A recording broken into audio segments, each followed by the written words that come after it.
Welcome to clue number 9, y'all. Movie star. I thought I'd start off with just a little bit of home update for y'all before we get started with clue number 9 of SUNDAE STARS. Y'all, these are our second batch of babies to hatch this year. Second and last batch of baby chickens to hatch this year. And look at baby Sharon. Baby Sharon is from our first group of eggs that we hatched this year. There they are, y'all. Aren't they so big now? Oh my glory, the time flies. It's always fun to look around the yard because every once in a while you see a chicken just having a nice little nap here and there. Isn't that such a peaceful life? I thought I'd share my roses with y'all. We have pink ones, and this bush has yellow and white. Each rose is different on that bush.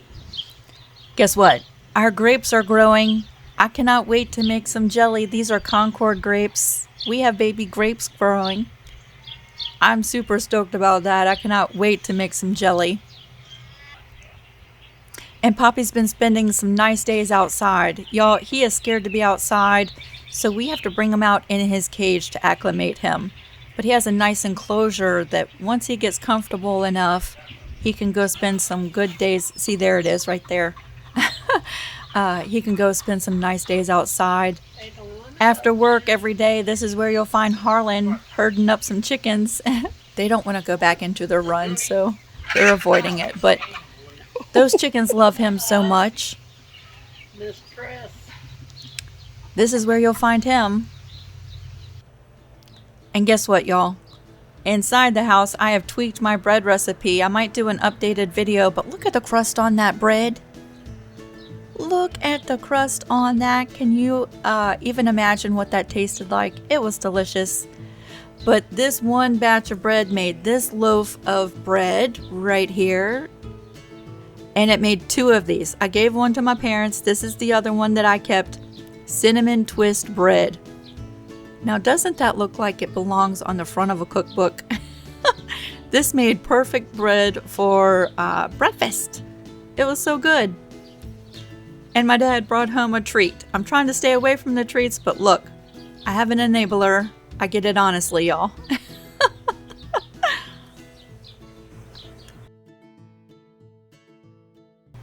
Hello, everybody. Now I know what you might be thinking. Not another sashing week. Yes, another sashing week. I know, because I feel it, right? I know that the last time we did a sashing week, I was like, this gets monotonous. But is it necessary? Absolutely. Like this quilt, the sashing is really going to play a vital role. So it is so worth it. But I get it. Y'all, we're sewing 48 pieces this week, but we're also making some progress and putting some units together. And that's when it's really fun for me, right? Because making 48 units, it's fun for the first 10 minutes, and then it gets kind of boring, right? I mean, am I the only one who feels that? First 10 minutes is fun. The last, however remaining amount of time, you're like, how many more? You start counting, how many more do I have to do? But this quilt is going to be so special because of the work we're doing in the weeks like this, right? And once you do all of those units, right, when you start putting things together and making progress, that's when it's really exciting, right? Hi everybody, I'm Lisa with Lisa Capen Quilts, and today we're doing clue number 9 of SUNDAE STARS. It's a paper-pieced mystery quilt, and if you aren't making this quilt, thank you so much for following along and watching the videos anyway. And if you're making this quilt, I feel your pain this week, y'all, but we're going to have so much fun, okay? Sometimes I have to reframe my way of thinking about something to make it a little bit more fun. I know I can't be the only one. Do you want to see the progress of this quilt after we're done with clue number 9? Let me pull that up on the screen. Do you see what I mean? We are almost complete with all of the sashing units that go diagonally across the quilt. Now, I don't know why, y'all. When I the first several clues, I was forgetting to mirror image my quilt picture that I was showing you, right? And as we're paper piecing the units, we're actually building the unit on the back side of the paper. So everything had to be reversed when it comes to showing you what the quilt's going to look like, right? But when I do a mirror image of the sashing pieces, they look reversed when we do them. Just know that all of the sashing pieces, y'all, it doesn't matter if we're building the sashing pieces this way or that way. It doesn't matter because they can be turned any which way and they're still the same unit. So if that's confusing you after this week because your sashing units angle one way and I'm showing another, I don't know why it's doing that. But it doesn't matter with the sashing pieces, okay? But do you see what I mean when I say the sashing pieces and all the work that we are putting into doing them going to play a vital role in the design of this quilt? It's going to add some separation, but it's also a whole design element all in itself. See that? That's a lot of work, isn't it? You're doing so good. Okay, so let me pull up a close-up of what we're doing this week, okay? And here on the screen, so we're not only just paper piecing 48 units. There's 2 units this week. We're doing 24 of each, but we're also assembling it or sewing it to previous clues that we've already done. So that's when it starts to come together, right? And we make some progress in assembling this quilt. So these are the sections that we're going to have once we're done with this week. Right? Do you see what I mean by it's angling one way, but when we make it, it's going to be going the other way? This is mirror image just like it should be. Either way, it doesn't matter. The sashing piece, you can turn it this way, you can turn it that way. It's all going to do the same thing. All right? Okay. Sorry, we have a tractor getting ready to go by. It's a busy week around here. Yesterday they did the whole field in my neighbor's yard, the whole entire field, and it looks like they're going to do some more work out there now. Don't they know I record videos on Thursdays? I thought they had done all the work yesterday. That's all right. It looks fabulous over there. Do you want to take a look at this week's paperwork and PDFs? Let's come down here. Okay, so the instructions PDF is 2 pages. The second page is your templates, and it's going to tell you how many of each one you need to cut, right? And then on the first page, it shows you the fabrics that we're using this week. We're using the brown and the background.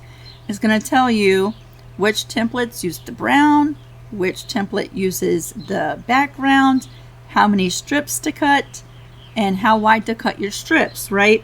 Now, if you are checking your stash for scraps left over from previous clues, you might find that you can use some of that fabric and reduce the number of strips you're cutting. The strip count is assuming that you don't have any leftovers, right? And you're just cutting from yardage. Now, this week, once we're done with our 48 units, I need you to go into your bin, or however you're keeping all of your clues, right, that you've sewn. You're going to grab the 2 units that look like this and this. Now this unit, I have them here in a bag. Let's take a look at them. This unit, see that, is the section that we pieced that has clue number 7 and clue number 3. All right, there should be 24 of them. Go ahead and grab those. And then if you go back to clue number 3, you have some pieces that we've paper pieced, but we haven't joined to anything. So you should have 24 of those. You're going to go ahead and grab those, and you're going to set all of these aside. Aren't they so pretty? Set them all aside. Today I'm going to be demonstrating using these two, but set these aside until you have your 48 units paper pieced this week, and then we're going to join them, and I'm going to do that in today's video, as well as demonstrate how to do the 2 sections that we're paper piecing this week, right? But y'all probably already, you don't need my help. You're doing so good. You probably don't even need the video tutorial. You could probably just print the clue and start sewing right at this point. But these are the 2 sections. That's what I'm talking about right there. And we're going to be doing some assembly at the end of today's video. Now your paper foundations, you're going to print 4 copies for a total of 48 units. 24 of your units look like this, and 24 of your units look just like this, right? This is your first page. This is your second page. Now let me take some measurements. Y'all have been giving me some really fantastic feedback. We've been doing the Zooms. I missed one because I was not feeling good. But in the Friday Zooms we've been doing, I've gotten to know y'all so good. I look forward to meeting with you each week. But y'all give me some really great feedback. And one of the things was that you appreciate me giving the measurements for the pieces so that you can double check. So we're going to continue to do that, okay?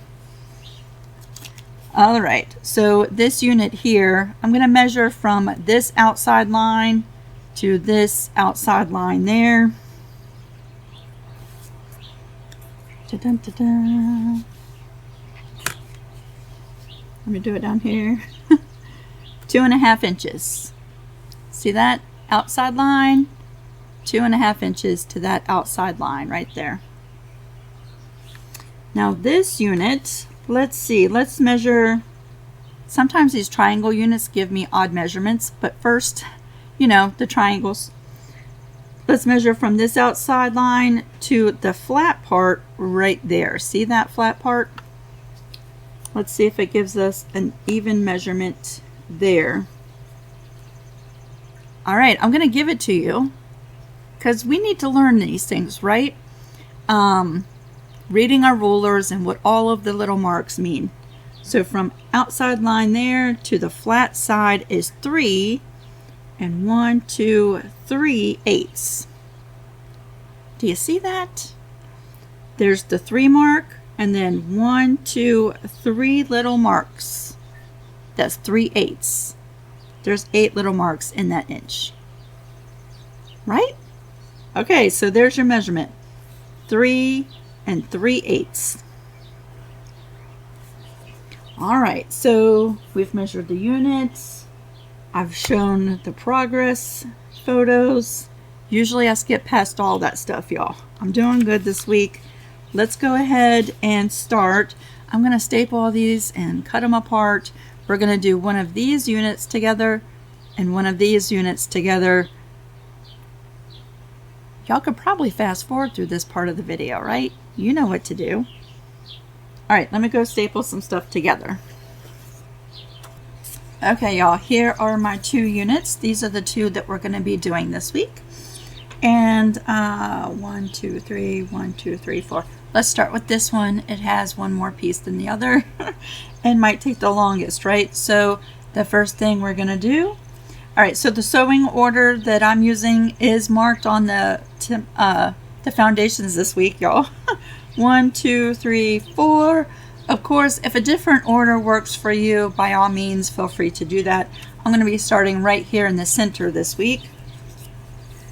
So I'm going to flip that over. This week I'm using my mini. I have the Caterpillar mini board, right? And I have the premium. I love the size of the premium, but during the videos I find it much easier to use the mini cutting board and just put it up here, because isn't it easy to see with no lines down here? But I can cut on that surface up there for the video. So we're going to put a little bit of glue right there, and we're going to bring in a background piece. That's with the right side facing up, right? And then, let's see, 2 is an A piece. Now, I have mixed up because there's not a huge difference. There's a little bit of a difference, but not a huge difference when you look at the template pieces for A and B, right? And I have mixed them up before and then wondered why it didn't cover the entire piece. So I'm keeping my templates on my stacks, right? So that I can make sure I'm paying attention and using the right ones. So 2 and 3 are A pieces. Let's bring over both of those.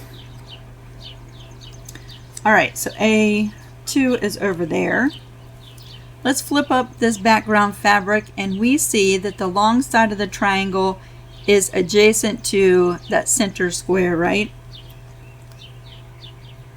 So when we place it, it's going to be like this. And let's flip that over and line it up just like that. See that? Now when we flip it over, I can see the shadow of the brown fabric through there, and I know that I have at least 1/4 of an inch and I'm good.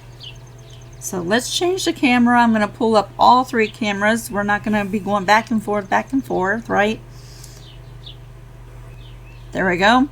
And we're going to be sewing our very first seam for today. Let me lower this stitch length. 1.2 is the stitch length I've been using. And we are sewing this very first seam.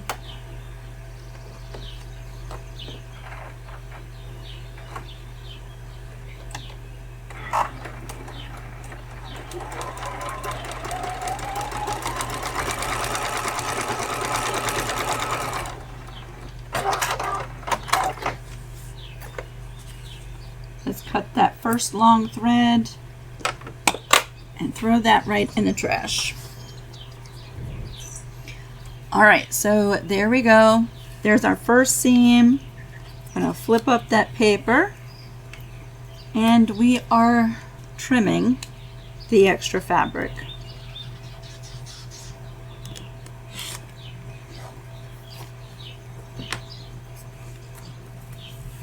Aren't those roses I showed in the beginning of this week's video, aren't they so pretty?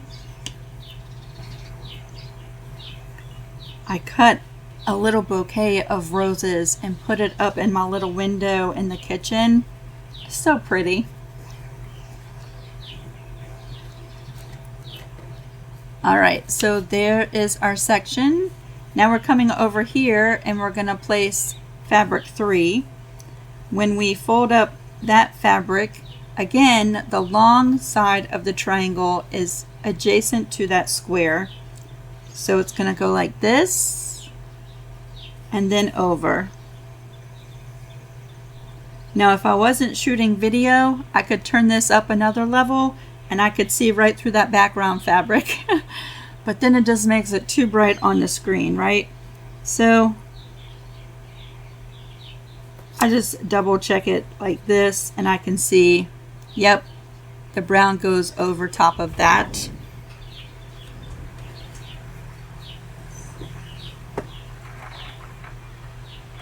Saves so much more time than pre-folding on the lines with all of these clues, I can tell you that.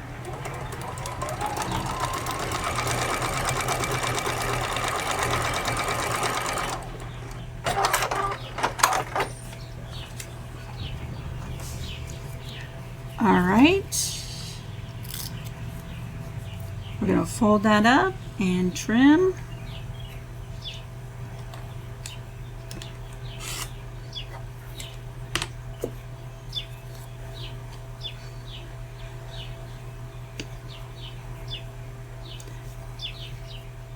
And we're folding over that fabric, and I'm just going to do a little fingernail press right there. And then we have one more piece to add, and that is using the bead template. So pay attention, Lisa, grab the right one. If we fold up this fabric in the middle, we're going to notice that this line that is adjacent to the square this time is a short line, right? So you got short, short. That's the long side of the triangle. So when we're placing our fabric, it's going to go like this, right? Different than those two. So right side up, right side facing down. Let's just double check it. Yep, I have more than enough there, and we're sewing. So even though the sashing weeks have a lot of units, right? They're small units and they're pretty quick. So I think if you're chain piecing, and that's how I've knocked out previous weeks that had lots of sashing pieces, I chain pieced in groups of 5, right? And before you know it, you've worked your way through them.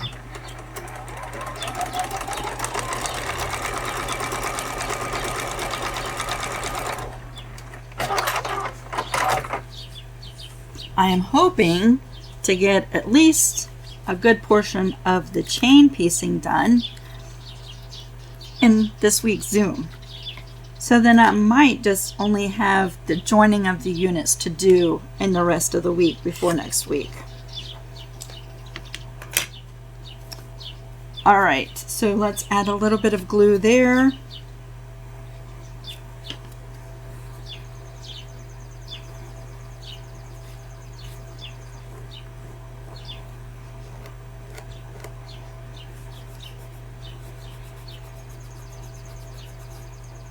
And there is this unit right here. Of course, it's going to look a little wonkety, right? We still have to trim it up. I'm going to wait to do that until this next unit is done. So let's just put that off to the side. Now we're going to move on to this triangle unit for this week. 1, 2, 3 is my sewing order. If it works for you to start in the corner and work your way around, by all means do it whichever way makes more sense to you, right? There's no right and wrong, but I'm going to be starting here in the center.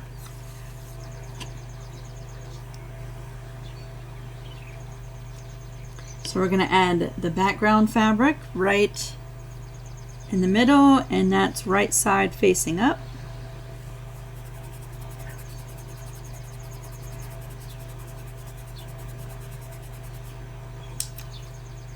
And the other two pieces are B. Oh, see, I almost grabbed the wrong ones. B triangles. I almost grabbed the wrong ones. Had I not had the little template there, I would have certainly grabbed the wrong one and then wondered why it didn't cover the entire space. All right, so 2 is over here. We're going to flip this up. And we see the long side of the triangle is down here like that. So when we place it like that, we're going to flip it right side over.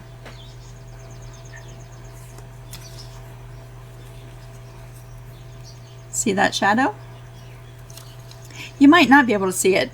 I've zoomed in as close as I can get with that camera. But in person, you can definitely see it.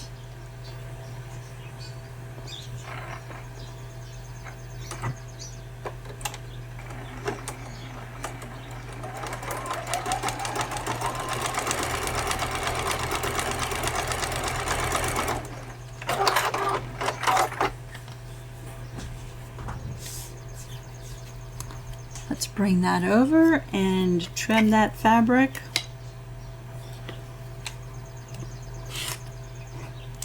Y'all, I have, let's see, I bought 4 bunches of beets. I really wanted to do more, but I took all that they had. 4 little bunches of beets. Each bunch had 3 beets of varying different sizes, right? Do you like beets? Ever since, like, Christmas time, I have just been craving beets. Well, it turns out that beets are wonderful for your blood pressure, which I have been paying close attention to here recently, and mine has been sky high, y'all. You don't even want to know the number of it. So I am incorporating beets. The other night we did roasted beets, which were delicious. I had never roasted them before. They were so good. See, I like roasted red potatoes, roasted sweet potatoes, roasted turnips. These were equivalent to as good as the sweet potatoes. I'm going to tell you what, so we're going to have those more often. But I bought 4 bunches of beets and I boiled them for about 25 minutes and then peeled them and chopped them, and they're in the freeze dryer to put on salads and to eat as snacks instead of potato chips. Which I've been really good about potato chips here lately, y'all. I just haven't been buying them. I'm a potato chip junkie. If I can do that, there's other things I can do, right? I can swap out, but I am so excited to try these. All right, focus, Lisa. The long side of the triangle, I have it flipped around. There we go. The triangle like that, right? We're over here on number 3. And your piece is going to start off like that with the bottom long side of the triangle down here. I hope y'all don't get bored with me sharing all the stuff we're doing here at home. I feel like I wish I would have been inspired to start all this stuff earlier in my life. You know what I'm saying? And so if I can share something that I'm doing and it sparks an interest for you, I think that's exciting, right? Okay, we're good to sew this.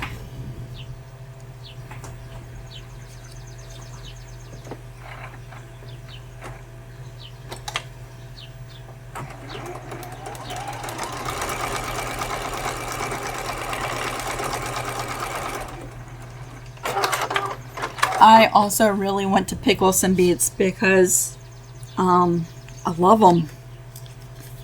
And I would love to make some. I've never pickled beets before, but oh, I so want to.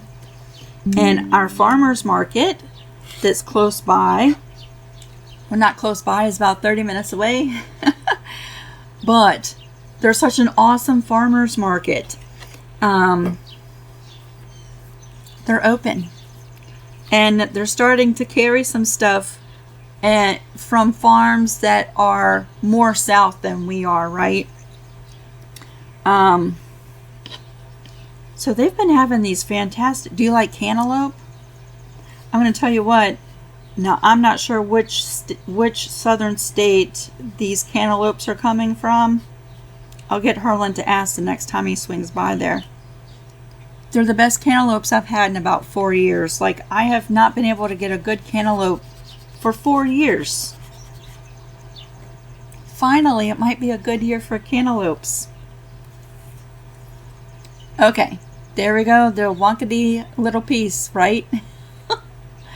And that's what it looks like on the back side. Let's go ahead and trim these up. Let's bring this over. And where's my ruler? What did I do with that? Let me find my ruler. I don't know what I did with it. It's here somewhere. And let's trim these pieces up. Okay, I had put it underneath of a piece of paper right there. It might look like I am so organized, but you can't see like what's off the camera. That's a good thing. Okay.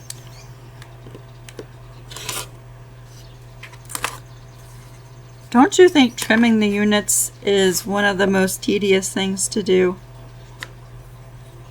I would say each week it's the most tedious thing to do, but the most rewarding thing as well, because you go from looking all wonkety to being so perfect. It's like a task that has huge benefits and rewards. See that? Precise and perfect. Let's trim this one.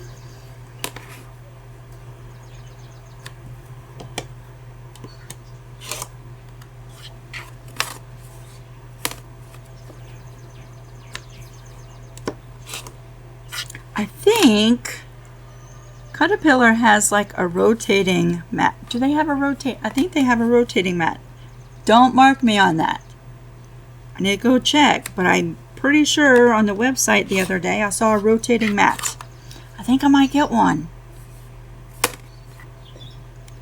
Don't you think a rotating mat? I know many of you have one, and I used to have one, a square one, a Fisker's square one years ago. And I don't know what happened to it, but I don't have it anymore. I do think a rotating mat would sort of speed up the trimming process. I think Caterpillar has one. I'm gonna go check as soon as I'm done filming. All right. There's that second unit. There we go. Now I'm going to say the thing about paper piecing. You know, a lot of the times I'm not perfect. Matter of fact, it's 99% of the time everything I do is not perfect. And at this point, I am so fine with that, right? I am so good with it. I actually think it's more endearing that my stuff is not perfect. But when you're doing paper piecing, your stuff is perfect. And you're not even trying. Isn't that lovely? Okay, so I don't want to lose all that stuff. Let me bring over all of this stuff here. Okay. I was going to say I already took out two. There we go. Okay, so we have this unit and this unit. Again, this is clue 3 and clue 7 that we attached. I forget what clue we did that. Maybe clue 7 we attached that. I forget now. So we have that unit there. And then we have the lonely clue number 3 that was left over, right? Well, this gets attached to one of these pieces. Let me look at my PDF real quick.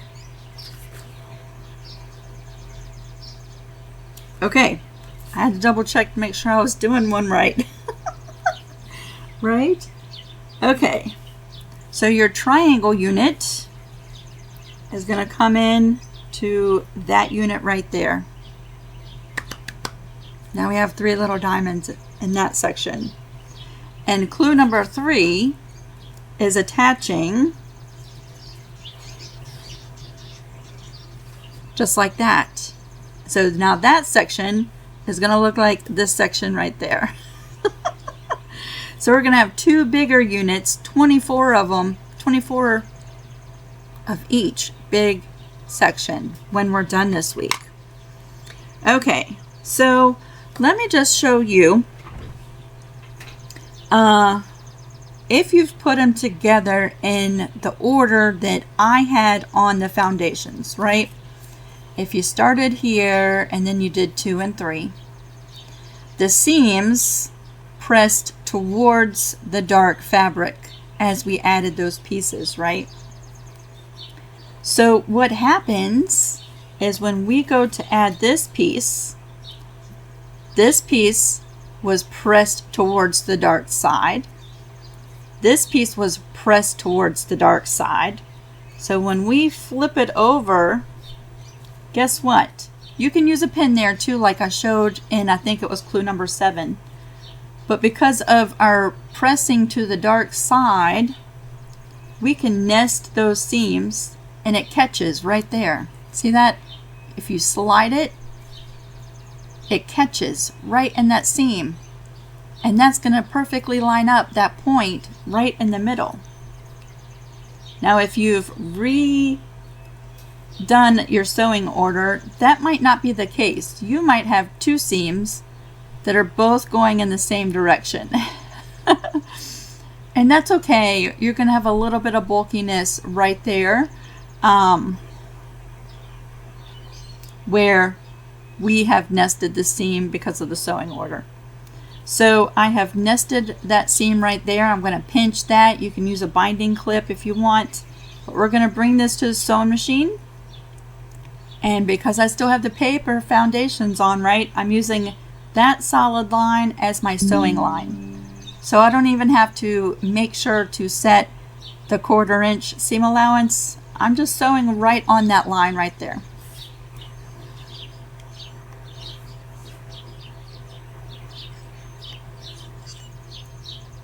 Here we go, I'm back. Okay, now let me get myself a little leader fabric because I like to start with a leader. There's no extra fabric on this unit for me to start in.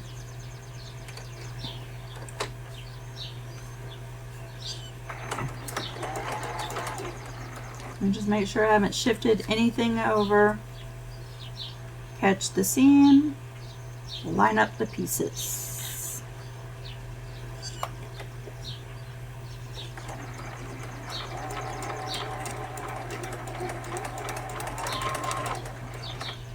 I'm still using that 1.2 stitch length.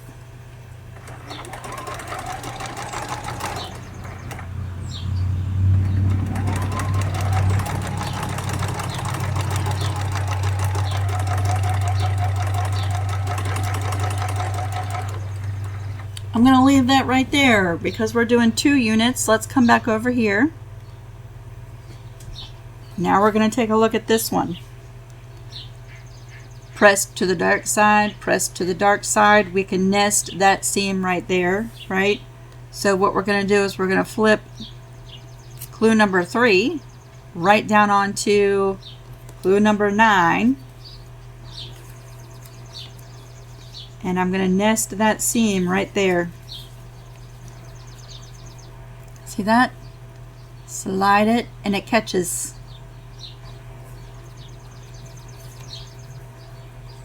And we are sewing on that solid line all the way down.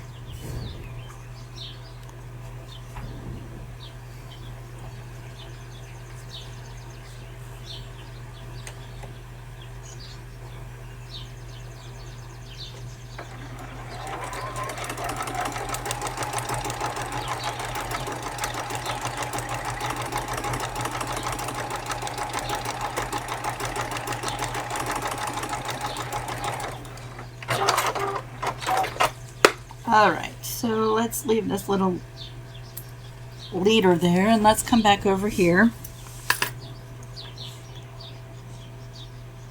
Okay, now I'm going to heat up my iron because I am going to press these.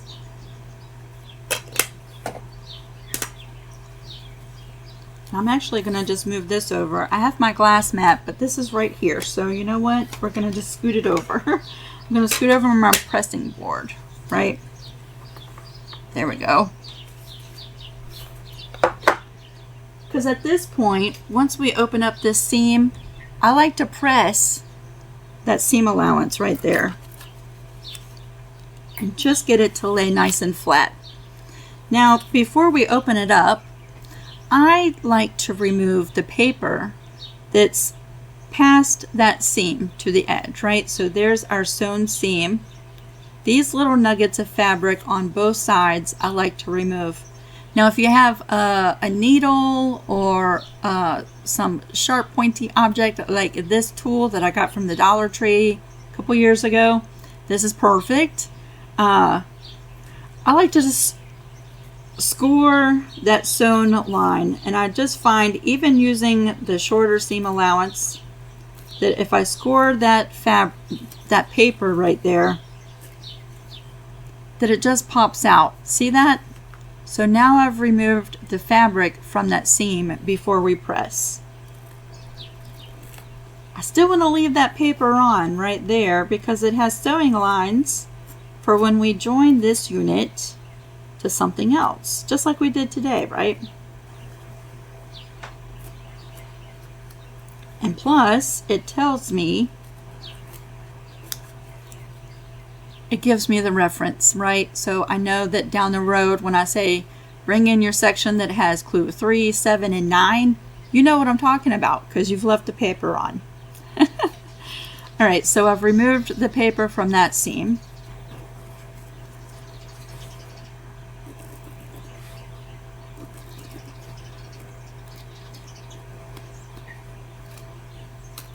See that? It just comes off so much easier if you score it.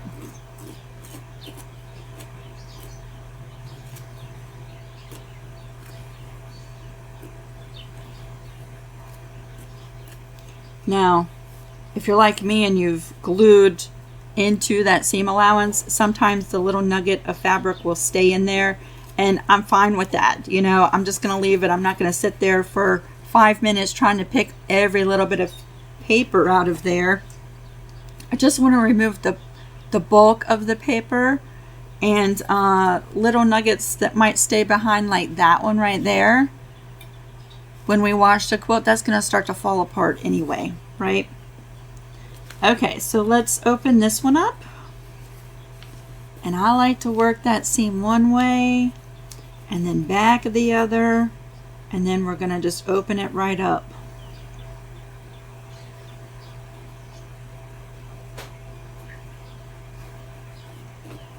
I'll even use my fingernail. You could use a little tool like this, start to work that seam open. You could use your seam roller, which I always seem to forget to pull over. But I like to sort of just work that seam open before I even press it. And now I'm just pushing the iron right on there. I'm not going back and forth. Here comes my dad. We'll pause because I know he doesn't want to be in the video. Okay. All right, so we're done pressing, and then let's flip it over. Look at that perfect little 2 points coming together right there. Isn't that lovely? Again, 99.2 of the things I do are not perfect. And I'm always okay with it. That is perfect. Okay, see how nice and flat that is? There we go.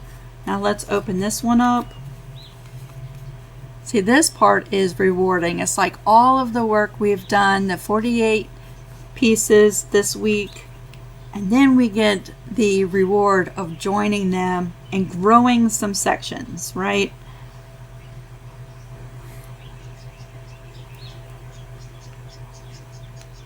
Get my fingers to work. There we go.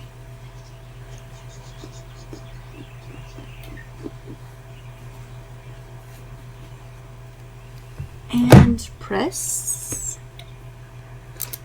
Ooh.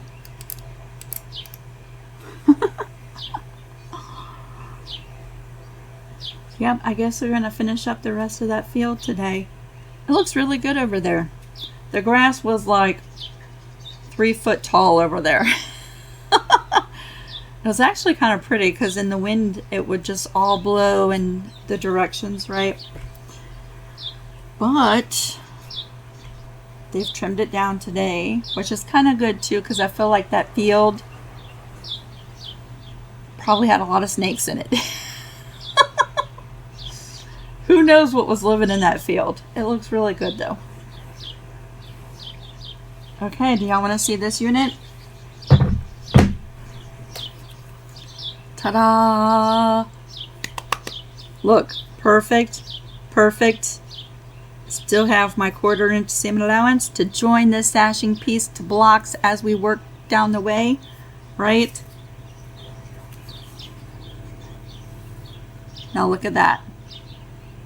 This sashing strip is just missing 1 piece. See that? Isn't that rewarding? Although it doesn't really take much to get me excited. I'm going to tell you that right now. But isn't that awesome? So there we go. This is after week number 9. I love that. Okay, let's come back here. Yeah, that's exciting. I hope you have a fantastic week. And if you can make it to the Zoom, if you're watching this Friday at noon Eastern Standard Time, the date of May the 3rd, right?